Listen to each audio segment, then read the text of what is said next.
بسم اللہ الرحمن الرحیم۔ International Islamic Research Center.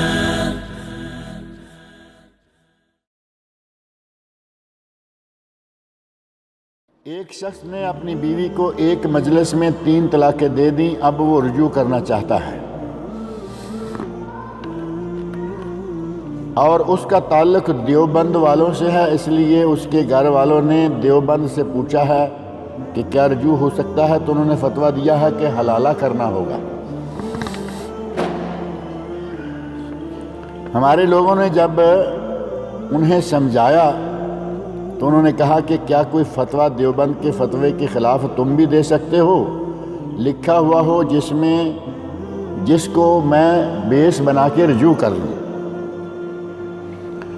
اب یہ سوال ہے اور سوال کا جواب تو مختصر یہی ہے، تفصیلی جواب تو اس کے لیے وقت چاہیے۔ ایک وقت میں 3 طلاقیں اگر دیں تو وہ ایک واقع ہوتی ہے۔ نبی صلی اللہ علیہ وسلم کے عہد مبارک میں ایسے رہا، ابو بکر صدیق رضی اللہ عنہ کے عہد مبارک میں ایسے رہا، اور حضرت عمر فاروق کے ابتدائی دور میں ایسے رہا۔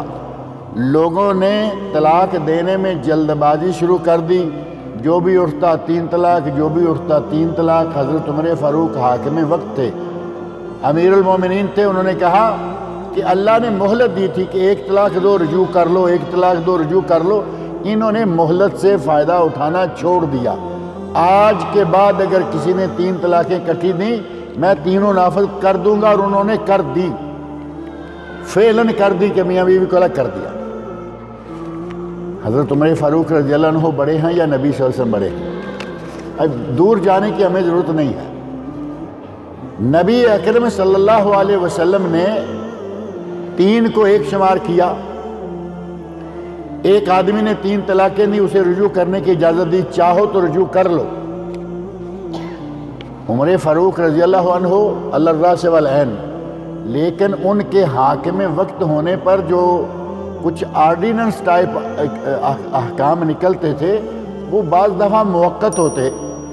ان کے زمانے میں ہاتھ کاٹنے کی سزا منسوخ کر دی گئی تھی، 1 پورا سال انہوں نے وہ سزا نہیں دی، کہا کہ غربت ہے، پتہ نہیں کہ آدمی عادی چور ہے یا مجبور ہے، لہذا انہوں نے سزا منسوخ کر دی 1 سال کے لیے۔ قرآن کی سزا کو ضرورت کے تحت منسوخ کر دیا، لیکن بعد میں سزا شروع ہوگی۔ پھر آج کل سزا ہو رہی ہے یا نہیں؟ حضرت عمر فاروق کے نافرمانی نہیں ہے، کیونکہ انہوں نے ایک کام کیا، انہوں نے اپنے وقت میں یقیناً اسے اچھا سمجھا کیا، اور وہ خلیفہ تھے، امیر المومنین تھے۔ نبی اکرم صلی اللہ علیہ وسلم کے خلفاء کی سنت ہمارے لیے شریعت ہے، لیکن جب حالات بدل گئے آپ نے وہ معاملہ، آج پھر وہی معاملہ ہو گیا کہ لوگوں نے نبی صلی اللہ علیہ وسلم کے ارشاد کو چھوڑا، ابو بکر صدیق کے عمل کو چھوڑا، عمر فاروق کے پہلے 2 سال کے عمل کو چھوڑا، 3 کو 3، اور پھر آگے حلالہ کا مشورہ بھی۔ حلالہ کیا ہے؟ کبھی غور کیا آپ لوگوں نے؟ ہمیں یہ دیوبندی بریلوی اور اہل سنت اہل فلاں سے کوئی تعلق نہیں۔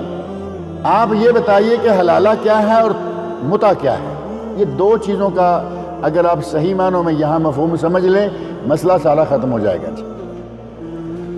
اگر شیعہ 3 دن کے لیے نکاح کرے تو کیا کہتے ہیں؟ بولیے، متع زور سے کہیں۔ شیعہ 3 دن کے لیے نکاح کرے تو متع، اور شیعہ متع کرے تو حرام۔ ہمارا مولوی 3 دن کے لیے نکاح کرے تو حلالہ، اور مولوی کا حلالہ حلال۔ ایک چیز کے 2 پیمانے کیوں بناتے ہو؟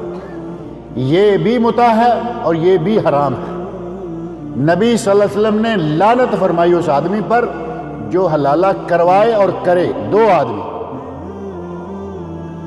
اور حلالہ کرنے والے کو نبی صلی اللہ علیہ وسلم نے کرائے کا سانڈ قرار دیا، کرائے کا سانڈ اور لعنتی۔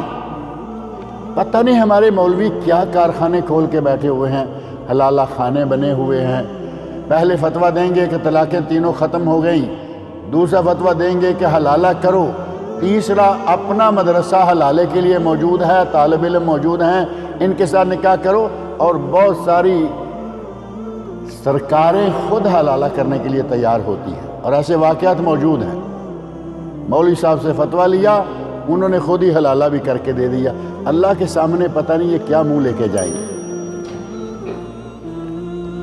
ایک وقت میں 3 طلاقیں دیں گے تو ایک ہوگی 3 حیض پیریڈ یا 3 مہینے کے اندر رجوع کرنا چاہے، اس میاں بیوی کو رجوع کرنے کا حق ہے، اور اس کے لیے اگر کسی کو ریٹن فتویٰ چاہیے جس شہر میں جہاں سے چاہیے ہم انشاءاللہ مہیا کروا سکتے ہیں۔